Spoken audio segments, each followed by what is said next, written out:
Hello friends, welcome back to my channel advance English 101। Friends, आज की इस video में हम लोग 1, 2, 3 नहीं बल्कि 8 एडवांस इंग्लिश स्ट्रक्चर्स को सीखेंगे और एक से बढ़कर एक डेली यूज़ होने वाले सेंटेंस की प्रैक्टिस करेंगे। लेकिन इस वीडियो को शुरू करने से पहले मैं आपसे एक रिक्वेस्ट करना चाहूँगा। अभी तक आपने हमारे इस चैनल को, छोटे से चैनल को अभी तक आपने सब्सक्राइब नहीं किया है तो इसे सब्सक्राइब ज़रूर कर ले, क्योंकि इस चैनल पर आपको बहुत कुछ सीखने को हर दिन मिलता है।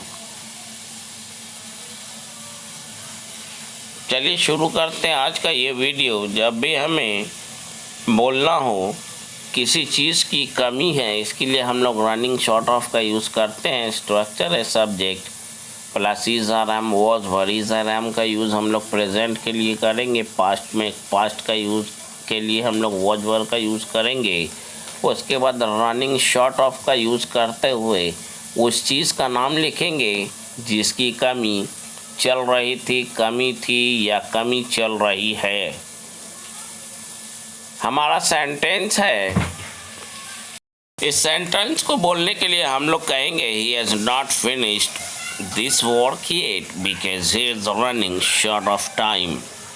He has not finished this work yet because he is running short of time. Next sentence है, उसके पास पैसों की कमी चल रही थी इसलिए उसे इस काम को बीच में ही छोड़ना पड़ा। इस सेंटेंस को बोलने के लिए हम लोग कहेंगे he was running short of money so he had to drop out of this work.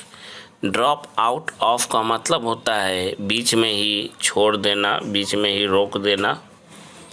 इन दिनों उसके पास किसी चीज़ की कमी नहीं है, इसके लिए हम लोग कहेंगे he is not running short of anything this days, या फिर यूँ कहें this days he is not running short of anything. क्या तुम्हें यहाँ किसी चीज़ की कमी है? Are you running short of anything? Are you running short of anything here, या फिर यूँ कहें here are you running short of anything. उसके पास खाने पीने की चीज़ों की कमी चल रही थी, ही was running short of food stuffs. Next sentence है, उन दिनों हम लोगों को रहने के लिए एक नए घर की कमी थी क्योंकि मकान के मालिक ने हमें घर खाली करने को बोल दिया था। Those days we were running short of a new house to live in because the landlord asked us to vacate the house. क्या तुम्हें यहाँ किसी चीज़ की कमी है? Are you running short of anything here? Are you running short of anything here? मैं तुम्हें तुम्हारे पैसे आज नहीं दे पाऊँगा क्योंकि पैसों की तंगी चल रही है, इसके लिए हम लोग कहेंगे Today I will not be able to return your money because I am running short of money today. क्योंकि पैसों की तंगी चल रही है, because I am running short of money. Next हमारा स्ट्रक्चर है सख्त ज़रूरत था, सख्त ज़रूरत थी या सख्त ज़रूरत है। इसके लिए हम लोग इन डायर नीड ऑफ का यूज़ करते हैं। जैसे कि पैसे कमाकर अमीर आदमी बनने के उद्देश्य से आजकल अधिकांश लोग अपना देश छोड़कर विदेशों में नौकरियां करना ज़्यादा पसंद करने लगे हैं और मुझे भी पैसे कमाने के उद्देश्य से विदेश जाने की सख्त ज़रूरत है। मैं अंग्रेज़ी सीखने के उद्देश्य से हर दिन 3 से 4 घंटे अंग्रेज़ी में बोलने का अभ्यास करता हूँ ताकि जल्द से जल्द अच्छी अंग्रेज़ी बोलना सीख सकूँ। मेरे भाई, ऐसे सेंटेंस पर अगर आप प्रैक्टिस करेंगे तो आपका कॉन्फिडेंस लेवल 7वें आसमान पे होगा। लेकिन इसका स्ट्रक्चर है subject plus helping verb plus in dire need of, उसके बाद वर्ब की ing फॉर्म, उसके बाद ऑब्जेक्ट, उसके बाद अदर वर्ड्स। आइए देखते हैं इसका पहला सेंटेंस। मुझे भी अंग्रेजी में फ्लुएंट होने की सख्त ज़रूरत है, इसके लिए हम लोग कहेंगे I am also in dire need of becoming fluent in English. I am also in dire need of becoming fluent in English. आज मुझे किसी डॉक्टर से मिलने की सख्त ज़रूरत है, इसके लिए हम लोग कहेंगे today I am in dire need of consulting a doctor.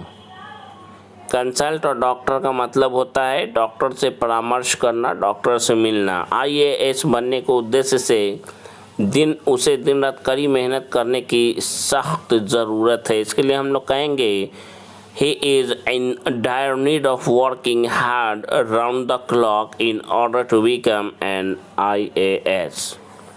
He is in dire need of working hard in order to become an IAS. मुझे इस आम के पेड़ पर चढ़ने के लिए प्रैक्टिस करने की सख्त ज़रूरत है। I am in dire need of practicing to climb on this mango tree. मुझे उन दिनों कुछ पैसों की सख्त ज़रूरत थी क्योंकि मेरी तबीयत ख़राब चल रही थी और मुझे मेरे बेटे के स्कूल में उसका फ़ीस जमा करना था। इस सेंटेंस को बोलने के लिए हम लोग कहेंगे Those days I was in dire need of some money because I was out of weather, या फिर I was unwell and I had to pay fees in my son's school for him.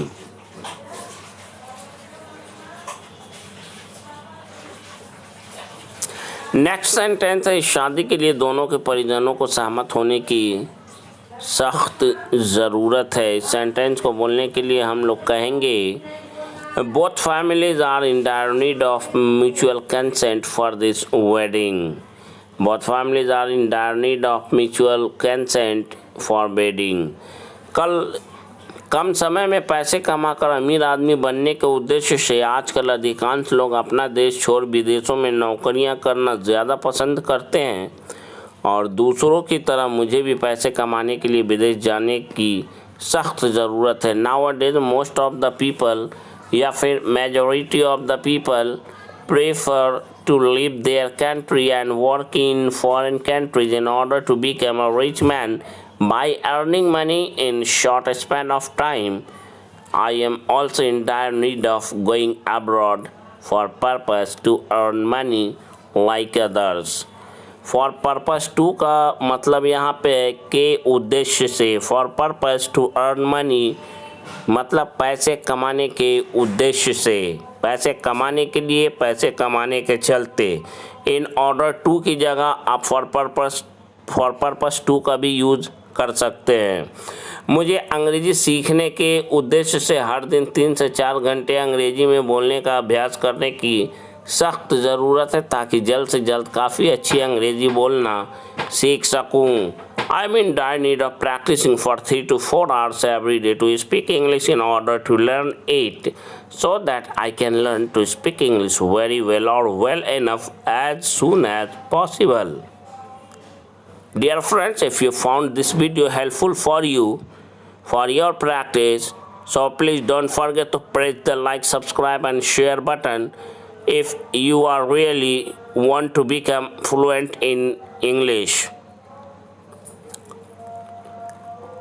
आपको भी अपनी fluency बढ़ाने के उद्देश्य से एक पार्टनर तलाशने की सख्त ज़रूरत है। You are also in dire need of looking for a partner in order to increase your fluency. Next हमारा स्ट्रक्चर है जब भी हमें बोलना हो इज्जत से बात करो, बाप हूँ मैं तुम्हारा, रहना है तो इज्जत से रहो, बात करना है तो इज्जत से बात करो, जैसा कहता हूँ इज्जत से वैसा करो, इज्जत से बात करो भरोसे। मतलब हर सेंटेंस में एक चीज़ कॉमन है, वो है इज्जत से। इस इज्जत से को इंग्लिश में बोलने के लिए हम लोग रेस्पेक्टफुली वर्ड का यूज़ करेंगे। आइए एक नज़र डालते हैं इसके स्ट्रक्चर पे। सबसे पहले सेंटेंस प्लस रेस्पेक्टफुली का यूज़ करेंगे या फिर if you want to say use sentence को बनाएंगे और लास्ट में वर्ब की फर्स्ट फॉर्म प्लस रेस्पेक्टफुली का यूज़ करेंगे। इज्जत से बात करो, बाप हूँ मैं तुम्हारा, talk to me respectfully, I am your father. या फिर यूँ कहें I am your father, talk to me respectfully. रहना है तो इज्जत से रहो, इसके लिए हम लोग कहेंगे if you want to live. Sense को समझिएगा, सेंस को ऐसा नहीं है कि जिस सेंटेंस के क्रिया के अंत में ना है, नी है, ने है, ना था, नी थी, ने थे अगर रहेगा तो एम टू प्लस वर्ब की फर्स्ट फॉर्म या was verb two plus verb की फर्स्ट फॉर्म या has have two plus verb की फर्स्ट फॉर्म से बनाएंगे नहीं। सेंस से समझिए कि क्या बोलना चाह रहा है। तो इस सेंटेंस को बोलने के लिए हम लोग कहेंगे if you want to live respectfully, या फिर यूँ कहेंगे live respectfully if you want to live here. मुझसे बात करना है तो इज्जत से बात करो। इस सेंटेंस को बोलने के लिए हम लोग कहेंगे talk to me respectfully if you want to talk to me. अगर यहाँ खाना तुम्हें खाना है तो इज्जत से खाओ। इसके लिए हम लोग कहेंगे if you want to eat food, if you want to eat food eat respectfully. Next हमारा स्ट्रक्चर है, जब भी हमें कहना हो चाय ठंडी हो रही है, उसे किसी से प्यार हो गया है, अंधेरा हो चुका है, सब्जी अभी नहीं हुई है, सब्जी अभी नहीं हुई है। इस तरह के सेंटेंस को बोलने के लिए हम लोग गेट का यूज़ करेंगे या फिर बी का यूज़ करेंगे।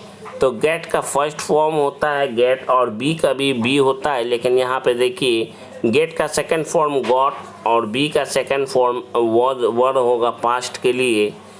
अच्छा, थर्ड फॉर्म इसका है getting, get got, third form भी गॉट होता है। यहाँ पे बीन होगा थर्ड फॉर्म, बी का second form been. Fourth form get का होता है गेटिंग और बी का होता है बीइंग। इसको अच्छे से समझ लीजिए ताकि आगे दिक्कत ना हो।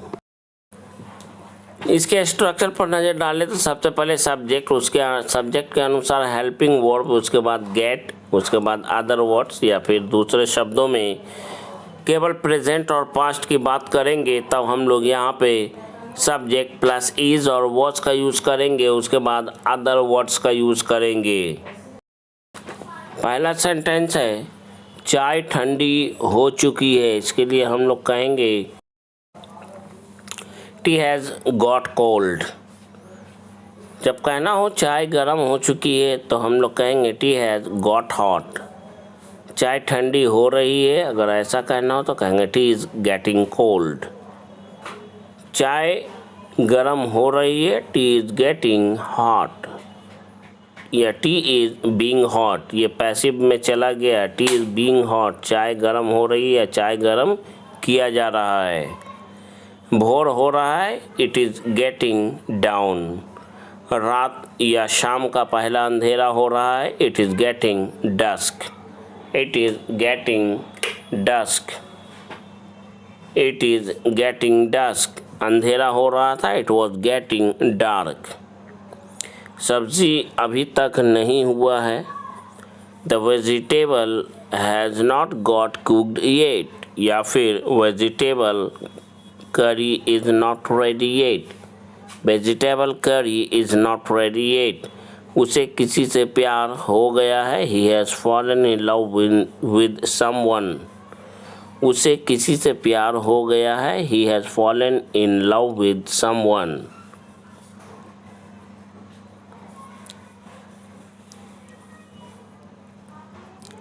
नेक्स्ट हमारा स्ट्रक्चर है, जब भी हमें बोलना हो जानबूझकर ऐसा मत करो, जानबूझकर ऐसा क्यों कर रहे हो, वह जानबूझकर झूठ बोल रहा था, वह जानबूझकर अनजान बनने की कोशिश कर रहा था, या तुम जानबूझकर अनजान बनने की कोशिश क्यों कर रहे हो। जानबूझकर अनजान बनने के लिए हम लोग ये आज स्ट्रक्चर सीखेंगे बोलने के लिए कि कैसे बोला जाता है जानबूझकर अनजान बनना। इसके लिए हम लोग सीखेंगे आज कि कैसे बोला जाता है, इसको कैसे बोलेंगे हम लोग। इसके लिए हम लोग बोलेंगे बिकम इग्नोरेंट, इसका मतलब होता है अनजान बनना। उसके बाद इवन आफ्टर नोइंग एवरीथिंग, सब कुछ जानने के बाद भी या सब कुछ जानने के बावजूद। सेंटेंस बनाने की का रूल है sentence plus even after knowing everything. जिसका मतलब होता है सब कुछ जानने के बाद भी। वह जानबूझकर भी या सब कुछ जानने के बाद भी अनजान बनने की कोशिश क्यों कर रहा था, इसके लिए हम लोग कहेंगे why was he trying to become ignorant even after knowing everything. Why was he trying to become ignorant even after knowing everything. जानबूझकर अनजान मत बनो, don't be ignorant even after knowing everything. Don't be ignorant even after knowing everything. सब कुछ जानकर भी अनजान क्यों बन रहे हो, why are you becoming ignorant even after knowing everything. Why are you becoming ignorant even after knowing everything? Dear friends, if you found this video helpful for you, don't forget to press the like, subscribe and share button. You must write your comment after watching this video. You must write your comment after watching this video about this video. How did you find this video? सब कुछ जानने के बावजूद भी अनजान बनना उसकी। इस सेंटेंस को बोलने के लिए हम लोग कहेंगे it is his old habit to become ignorant even after knowing everything.